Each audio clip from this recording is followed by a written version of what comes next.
Mesdames et messieurs, bien le bonsoir ou bien le bonjour, suivant quand est-ce que vous regardez cette vidéo.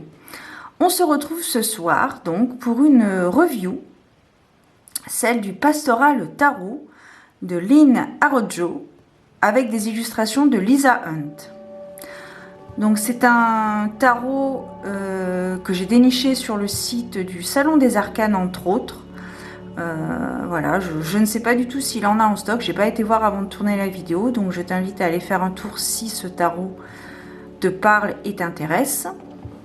C'est un tarot que j'avais repéré depuis quelques mois déjà et je n'avais pas craqué, et c'est en voyant quelques cartes ici et là de mes sorcières que j'ai craqué. Voilà, donc c'est un tarot dans sa particularité qui est donc au format horizontal et non pas vertical comme on a l'habitude de voir dans les tarots. Et de plus, le thème suggéré par l'auteur est la Grande Dépression, donc dans les années 30-40, dans le monde rural. Voilà, donc il se présente dans une boîte rigide. Voilà, donc c'est un tarot en anglais. Donc si tu souhaites lire le verso de la boîte, je t'invite à faire une petite pause. Voilà, produit aux éditions US Games Systems. Et donc une ouverture coulissante. En plus, je trouve que le prix est abordable par rapport au jeu de manière générale, par rapport à la qualité des cartes, à la qualité de la boîte. Regardez le détail, je crois que c'est de la lavande qu'il y a à l'intérieur, enfin l'illustration c'est de la lavande, parce que vous avez donc la boîte en elle-même bien évidemment, également une pochette en lin pour protéger vos cartes lors de vos excursions. Vous avez bien évidemment un livret, qui plus est vertical bien évidemment.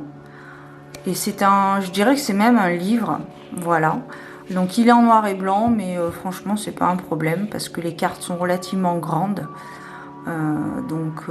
Voilà. Donc pour chacune des cartes, vous avez donc l'illustration, c'est sur 2 pages en fait. Pour les 78 cartes, vous avez 2 pages. Une page avec la représentation de la carte. Ensuite, sur la page de droite, vous avez donc l'explication de la carte en elle-même. Et en dessous, vous avez la signification de la carte. Donc, si je me suis bien fait comprendre, si je me suis bien fait compris, voilà.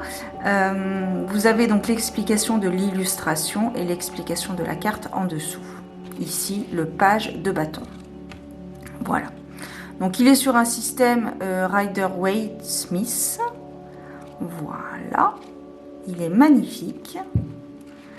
Donc, en début de livre, vous avez l'explication de l'auteur sur le pourquoi du comment elle a créé ce tarot. Également, je tiens à préciser qu'elle suggère effectivement la période de la Grande Dépression, donc des années 30-40, mais également elle y a inclus, par l'intermédiaire donc de l'illustratrice Lisa Hunt, elle y a inclus des détails de son enfance, et qu'elle a mêlé à la période de la Grande Dépression. Voilà, des souvenirs de son enfance qu'elle a intégrés dans le thème de la Grande Dépression dans le monde rural. J'ai oublié de le préciser aussi, je ne crois pas te l'avoir dit. Voilà les amis. Donc je vais prendre un angle beaucoup plus agréable pour toi parce qu'il y a des choses à dire sur les cartes, même si je ne suis pas une experte en tarot. J'ai remarqué néanmoins qu'il y avait des détails assez intéressants. Alors c'est un tarot que j'utilise. Si tu me suis sur mon compte Instagram, tu as pu peut-être en apercevoir quelques-unes, puisque pour mes guidances du matin, j'en mets 1 ou 2 ou 3, ça dépend en fait. Ça dépend de mon humeur finalement. Mais j'avoue que voilà, ça fait quelques semaines que je l'ai et j'aime bien l'utiliser pour vous. Voilà, je voulais l'utiliser pour moi et puis finalement j'ai décidé d'y mettre les énergies pour vous. Donc voilà. Voilà les amis. Allez, à tout de suite. Allez, donc nous revoilà. Alors comme je l'utilise actuellement, je ne l'ai pas retrié. Très honnêtement, je vais être transparente, mais si tu as déjà vu mes reviews, tu sais comment je fonctionne. Quand j'utilise un jeu, je ne retrie pas de manière en général. Après, il y a des exceptions, mais de manière générale, je ne retrie pas les arcanes majeures ensemble et les arcanes mineures ensemble. En général, c'est voilà, c'est à brûle pour point, comme dirait l'autre. Alors donc voici donc la roue de fortune, donc ici, donc on est sur un milieu assez rural, assez forestier. Donc voilà, c'est très intéressant d'avoir pris donc du coup un moulin pour montrer que les choses tournent, la roue tourne. Voilà, la roue tourne, il y a l'évolution, etc. Voilà, le dos, je ne t'ai pas parlé du dos, mon ami. Le voilà. Voilà, voilà. Très joli dos, je trouve. J'aime beaucoup. Alors pour le coup, il peut se lire dans les deux sens. Il me semble, alors moi je ne lis pas les cartes à l'envers, mais il me semble qu'elle y accorde quelques lignes. Il me semble, attends, je vérifie, mais il me semble qu'elle y accorde quelques lignes pour le langage à l'envers. Oui. Oui. Oui, oui, il le fait. Elle le fait, pardon. Elle y accorde quelques lignes. Alors, je ne sais pas si elle le fait sur toutes les cartes, mais au moins sur quelques cartes, elle le fait. Voilà, donc le dos, un dos magnifique.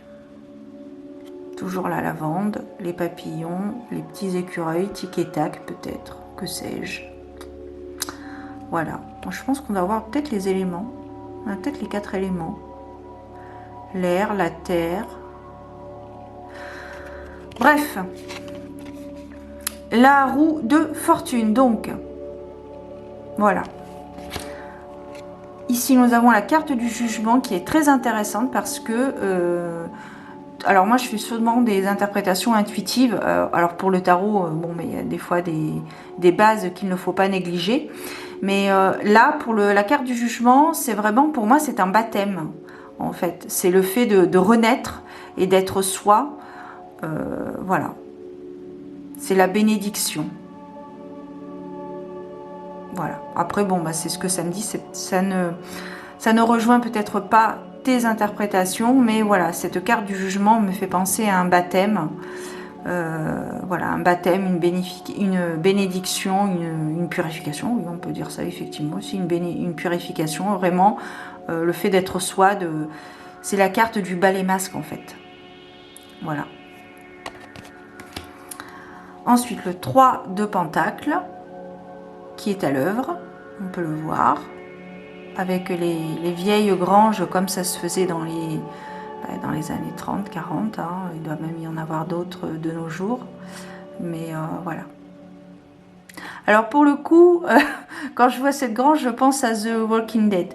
Bon, c'est pas le même registre, je te l'accorde, mais voilà, c'est le petit clin d'œil. Si tu as vu la série, tu sais qu'à un moment donné, il s'impose dans une grange. Bref. Ensuite, la carte de la justice, donc, avec une phrase « Prends ce que tu as besoin et paye ce que tu peux », je pense. Je sais pas. Mais voilà, ici, la justice, on est vraiment... prendre vraiment juste ce que l'on a besoin, ni plus ni moins. Avec toujours le coq, toujours en milieu rural. Très sympa. La carte des amoureux. Alors cette carte me fait penser au film The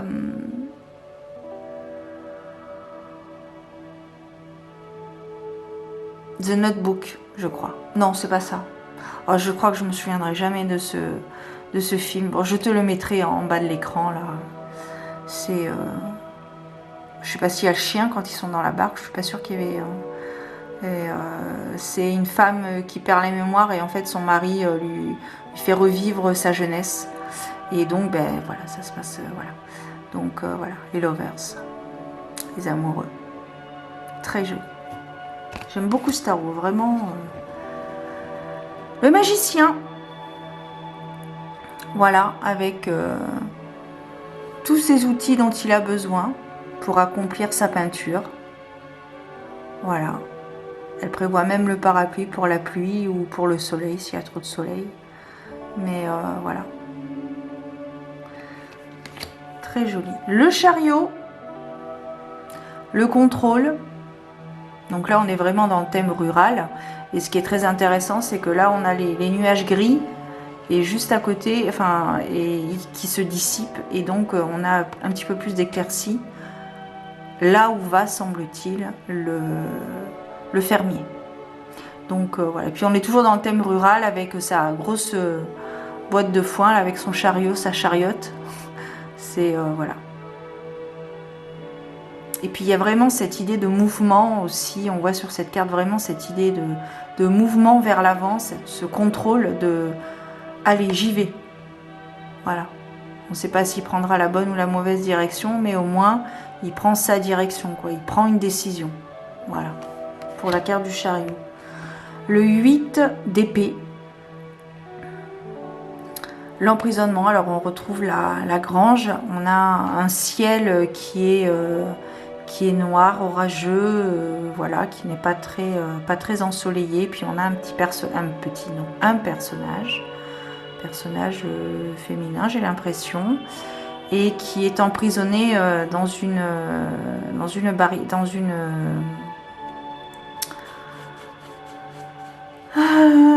voilà, dans des barbelés, quoi, et voilà. Elle sait comment faire, mais voilà. Elle connaît la solution, mais elle la voit pas. Enfin, c'est le 8 d'épée, c'est ce que ça me dit. Après, sur cette illustration, effectivement, c'est peut-être pas trop flagrant pour tout le monde, mais voilà. Puis on a toujours... on a cet oiseau qui vient narguer, j'ai l'impression. Ou alors... Non, j'allais dire, il est peut-être pris au piège lui aussi dans les barbelés, mais j'ai pas l'impression. Alors, on va dire qu'il est venu narguer l'autre personne. Que sais-je? Je ne sais pas. Quoique si, je crois qu'il est pris au piège lui aussi. Il me semble qu'il est pris au piège. Pauvre bête. Voilà, donc pour le 8 d'épée. Le 9 de bâton. Voilà. Tout simplement. Le 3 de coupe. Alors les coupes, ce sont les émotions, entre autres. Voilà, on retrouve vraiment cette ambiance. Enfin voilà, moi je viens de la campagne, j'ai vécu plusieurs années, plusieurs décennies même on peut dire, à la campagne, donc je repère très vite en fait les détails de personnes qui viennent de la campagne, etc. Enfin je pense, voilà. Après je n'ai pas inventé l'eau chaude non plus. Mais là, je remarque vraiment l'esprit rural et puis l'époque aussi. Avec les vêtements, on a le chien et puis on a l'eau, quoi. L'eau, c'est les émotions. Donc voilà. Sur un ciel dégagé, on a toujours un oiseau. Le 2 d'épée. Quel choix prendre? Voilà. On est peut-être un petit peu pris au dépourvu. Il faut prendre une décision, mais faire un choix. Et voilà, on hésite, quoi.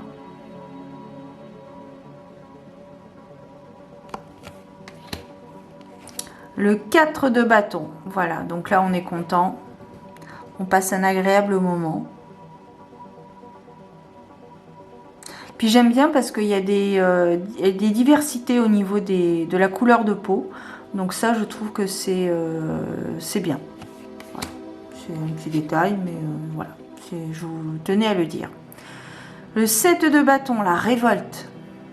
Faire valoir ses droits. Parce qu'à l'époque, même de nos jours, ça allait encore, mais à un autre niveau. Hein. Attention, ce n'est pas comparable, mais voilà, il y a toujours une injustice dans le monde agricole. Et là, voilà, à l'époque, c'était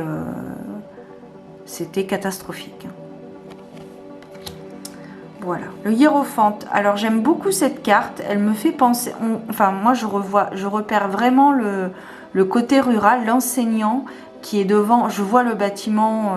enfin, voilà. avec les escaliers, un peu comme dans La Maison dans la Prairie. Je sais pas si tu as vu la série, si tu la connais tout du moins. Mais voilà, leur école, c'est voilà, c'est ça, c'est au milieu d'un pré et tout ça. Et puis bon, il y a des bâtiments. Et donc il y a l'enseignant et puis même... enfin voilà, on est vraiment dans le thème, dans l'époque. Et vraiment une parfaite symbiose entre ces deux personnes, entre l'auteur et l'illustratrice. Vraiment, j'ai l'impression qu'il y a eu un très bel... un très beau duo. Un beau 2 de coupe. Le page de bâton. Voilà, sortir des sentiers battus. Donc là, c'est le forestier. Puis les illustrations sont vraiment magnifiques. Enfin, on est vraiment dans le thème. Là, vraiment, enfin, bon. Le 8 de coupe. Qui s'en va. Tchoum, tes souhaits, merci. Pardon. Donc voilà, qui quitte du coup une situation qui ne lui convient plus. Pour faire court. Le 10 de coupe, voilà. Le 10 de coupe, c'est récolter ce qui a été semé. Et puis en plus, je trouve que c'est bien compréhensif par rapport au tarot, enfin même de façon, enfin après de façon intuitive. Moi, c'est vrai que j'ai toujours plus ou moins fonctionné comme ça. Mais voilà. On a une famille quasiment. Enfin, c'est même pas quasiment, c'est qu'on a une famille, on a les parents, le petit frère et puis la grande sœur. Voilà. L'empereur avec ses béliers qui a pas mal d'expérience, qui peut être un bon conseiller. J'aime bien la prise de vue et la perspective, pardon. La perspective de la carte. J'aime beaucoup. Le fou, voilà, dans une ambiance rurale, forestière, où on a le chien qui regarde le personnage marcher et il ne voit pas que la branche est cassée. Enfin voilà, l'insouciance, la prise de risque, l'innocence et la volonté d'aller plus loin, de commencer quelque chose. Tout dépend des cartes environnantes, bien évidemment. Bon, il y a 78 cartes, je vais essayer d'aller un petit peu plus vite, quand même, parce qu'on est déjà à 12-13 minutes. Voilà, le roi de bâton. Voilà, le 6. Apprendre à recevoir, à donner, mais aussi à recevoir. Voilà, on a toujours cette ambiance... L'as de coupe, avec la colombe, le détail de la colombe ici. Voilà, 3 de bâton qui regarde le travail fait. C'est très... ici, c'est peut-être plus une ambiance mexicaine, ça me ferait peut-être...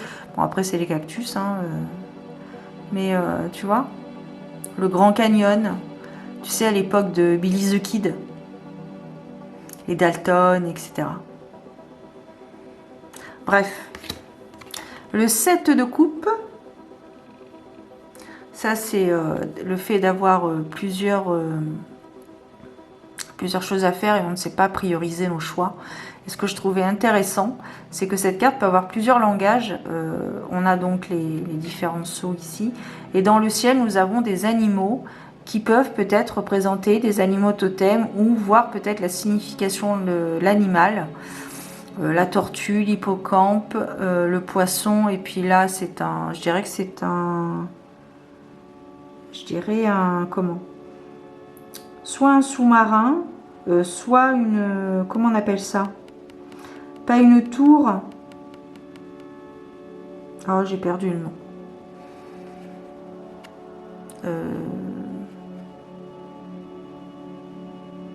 bon bref, un sous-marin, allez. Sous-marin ou autre chose, bon, j'ai pas retrouvé le nom, c'est pas un problème.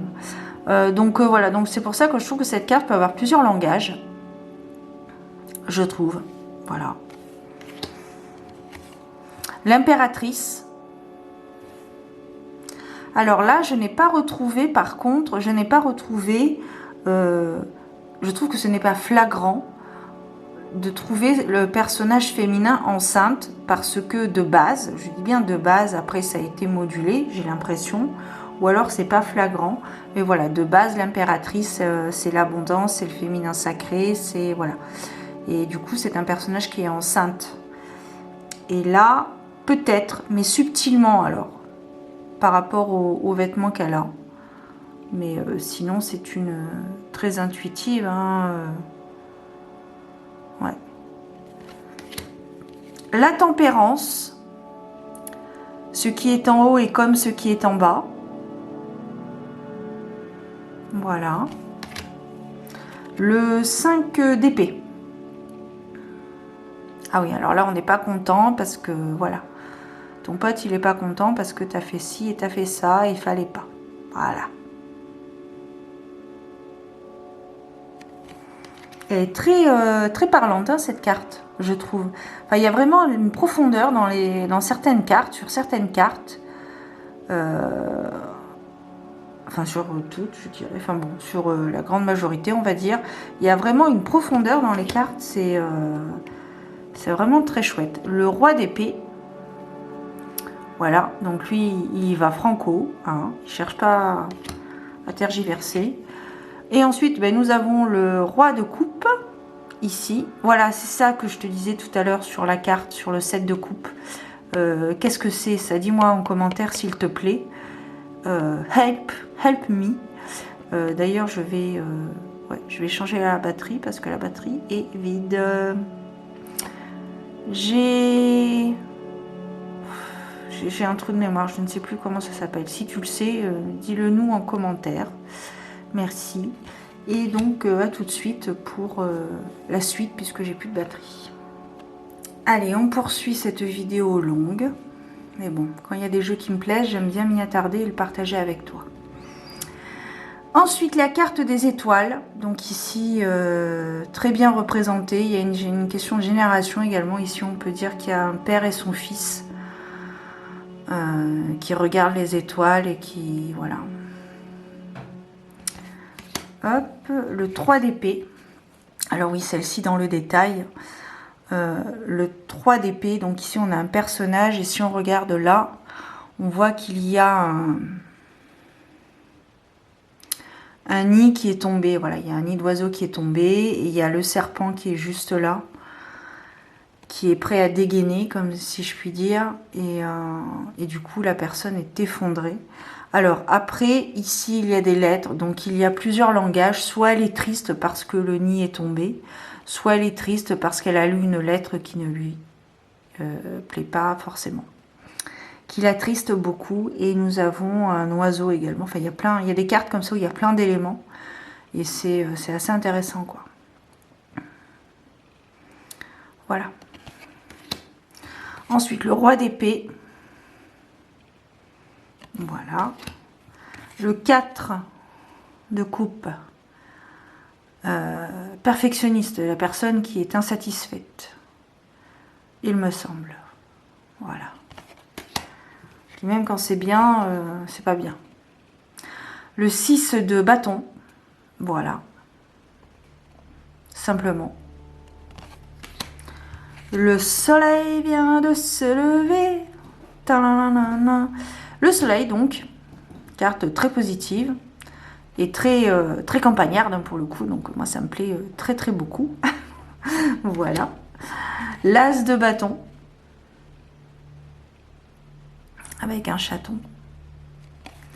Voilà. Le 2 de bâton, qui est donc la couverture de la boîte. Voilà. Le monde, qui est donc là, c'est l'explosion, c'est l'accomplissement, la fête, voilà. C'est le fait de se sentir en joie, le fait d'avoir accompli ce dont on avait envie.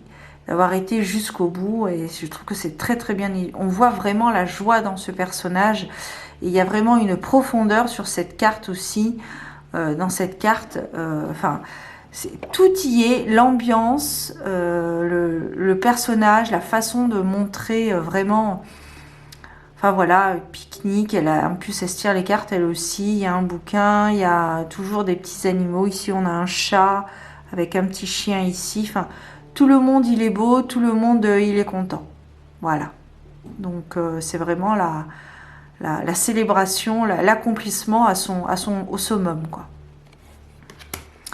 Ensuite, le 5 de bâton, donc ça c'est les divergences d'opinion, le travail en équipe. Voilà, illustré ici par des biquettes. Enfin, j'appelle ça des biquettes, mais c'est des petites chèvres. J'ai toujours appelé ça, depuis toute petite, des biquettes. Voilà, avec un petit lapin qui regarde ce qui se passe. La mort, voilà, cette carte je trouve est très très intéressante. Elle est très très intéressante parce que ici, donc on est une ambiance cimetière, mais malgré tout, si on regarde le ciel n'est pas du tout assombri, hein. Ici, on va dire qu'on est sur un temps maussade, voilà. Et nous avons ici un arbre, donc vous avez des pierres tombales, vous avez un corbeau, vous avez un arbre ici qui est à peine déraciné, et d'un côté vous avez des fleurs, donc d'un côté il est fleuri, et de l'autre il est mort. Et c'est là le début et la fin. Enfin, la fin et le début, quoi. Que toute fin a un début, et que, voilà, destruction pour déstructurer pour reconstruire. Et je trouve que ce regard qu'elle a est toujours pareil, une perspective incroyable sur cette carte, je trouve, par rapport à cette carte qui est donc la mort, à la carte numéro 13. Et là on voit des fleurs ici, donc c'est fleuri, enfin c'est vraiment, voilà, je trouve que c'est très sympa. Voilà, je pense qu'elles se sont bien comprises. Le 5 de Pentacle, ici. Alors sur le 5 de Pentacle, on a souvent ce type d'illustration, j'ai remarqué, sur le tarot Histoire de sorcière, sur le Dark Mansion Tarot, je crois. Au moins ces deux. On a souvent cette scène. Voilà, le 7 d'épée. Ici. Ouais. On s'en va, on s'évade, on fuit. Très intéressant avec ce renard de dos qui pourrait se retourner pour poursuivre les poules et en faire un festin. La tour. Voilà, qui explose. Donc très très forte, je trouve cette carte. Je trouve qu'elle est très forte, émotionnellement. Elle est puissante, je trouve. Elle dégage quelque chose de très, c'est flagrant, quoi. Ça pète, ça pète. Il y a un orage, ça pète, et voilà. Le 2 de Pentacle. Voilà. Faire attention à ses dépenses. Le 10 de Pentacle, les générations réunies. Voilà. Le 6 de Pentacle. Ah non, je crois que c'est celle-ci. Oui, le 6 de Pentacle. Le 5 de Coupe. Voilà, qui est un petit désastre. Mais c'est pas perdu pour tout le monde, hein, parce qu'on a des chats. Voilà. Le lait n'est pas perdu pour tout le monde, on va dire. Mais il y a peut-être de l'argent qui a été perdu, du coup, puisque ce lait n'est plus vendable. Le 9 d'épée. Donc ici, on est dans les cauchemars. Là, on est tracassé par quelque chose. C'est intéressant parce qu'on a une pleine lune. Et la pleine lune, en général, c'est une période de pardon et de gratitude Contrairement à la nouvelle lune où c'est le moment où on peut, c'est l'un des moments où l'on peut poser nos intentions. Voilà. Puis c'est intéressant parce que là, elle a une montre goussée, elle regarde le temps qui défile, elle pense, elle rumine. Voilà. Elle ne lit pas, elle n'a pas envie de lire. Voilà. Pardon. Le 6 d'épée. Donc là, voilà. De manière générale, le 6 d'épée est toujours illustré sur une barque et en laissant les choses partir. On laisse partir les choses. Voilà. Le page de coupe.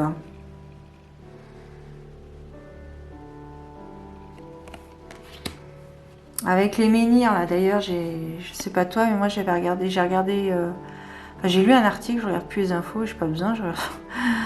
Et là, on pourrait nous faire penser à des menhirs, et j'ai lu un article comme quoi il y avait eu des menhirs qui avaient été détruits pour construire un bâtiment industriel. Enfin bon, bref, sans commentaire.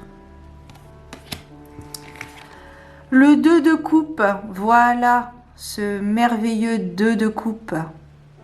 C'est marié d'ailleurs avec l'église ici en arrière-plan. Cette complétude parfaite avec la colombe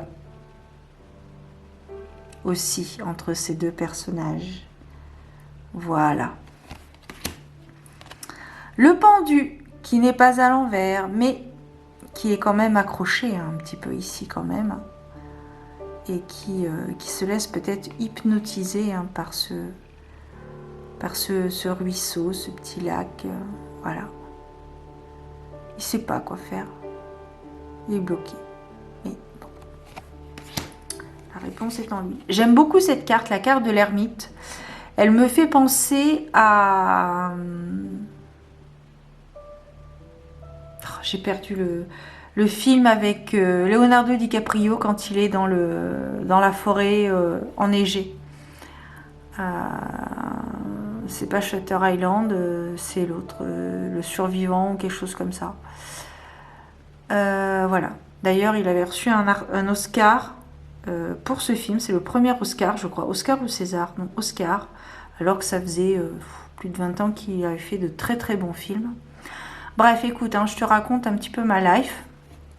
Enfin, ma life, mes goûts, etc. Peu importe. Donc voilà, donc je trouve cette carte très très belle. Qui illustre très bien le fait de s'isoler et de partir, de partir en isolement pour remettre les idées au clair. Et ce que j'aime beaucoup aussi, c'est qu'on a un cerf. Alors là, bien évidemment, voilà, là tu vois là. On a le cerf en arrière-plan. Puis voilà, alors on a toujours ce détail hein, quand même. On a la lanterne de l'ermite. Voilà. Je dirais un coucher de soleil ou un lever de soleil hein, au vu du ciel. Le 10 de bâton, voilà, qui porte sa croix. Le 8 de bâton, voilà. Alors j'ai cherché les bâtons, puis après j'ai vu que c'était les roseaux ici, enfin les roseaux, les petites branches. Le roi de coupe, voilà. Pardon. On a quoi? On a la grande prêtresse ici. Voilà. Le 8 de pentacle. Avec du patchwork, j'ai l'impression. Le 9 de coupe.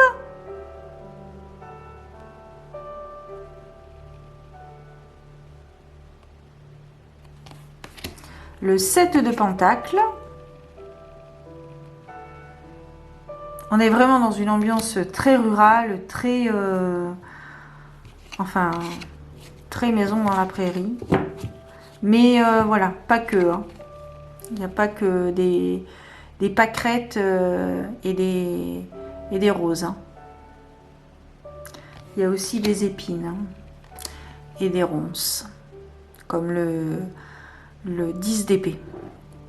Le 10 d'épée, j'aime beaucoup cette interprétation de cet homme qui peine parce que la terre est sèche et donc il n'y a pas de récolte. J'ai bien regardé, j'ai bien regardé la carte et c'est vrai quand j'ai regardé dans le livret, au départ, quand la première fois que j'ai vu cette carte, je pensais que c'était parce qu'il s'était blessé. Et en fait, non, pas du tout. C'est parce que il remarque que sa terre est sèche et du coup, ben, il n'aura pas de, les semences n'ont pas pris et il n'y a pas de récolte, donc pas de rentrée d'argent et donc voilà, pas de blé, pas de, enfin voilà, comme à l'époque, malheureusement. Pour le 10. Donc elle n'est pas si affreuse, illustrée. Visuellement parlant, elle n'est pas affreuse, elle ne fait pas peur effectivement, mais voilà, quand on connaît l'époque, etc., voilà, c'est catastrophique, hein, c'est catastrophique. L'as d'épée,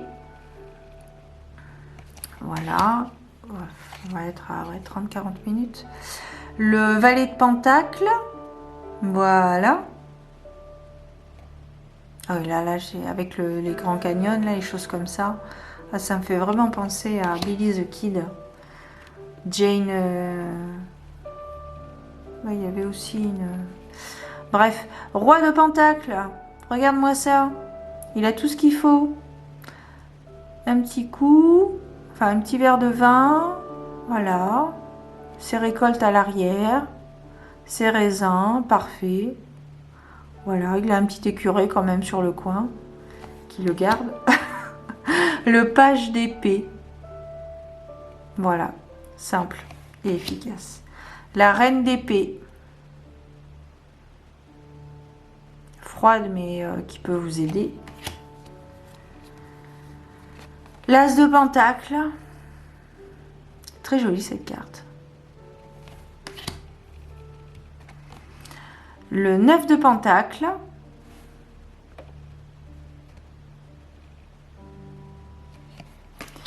Le page de pentacle.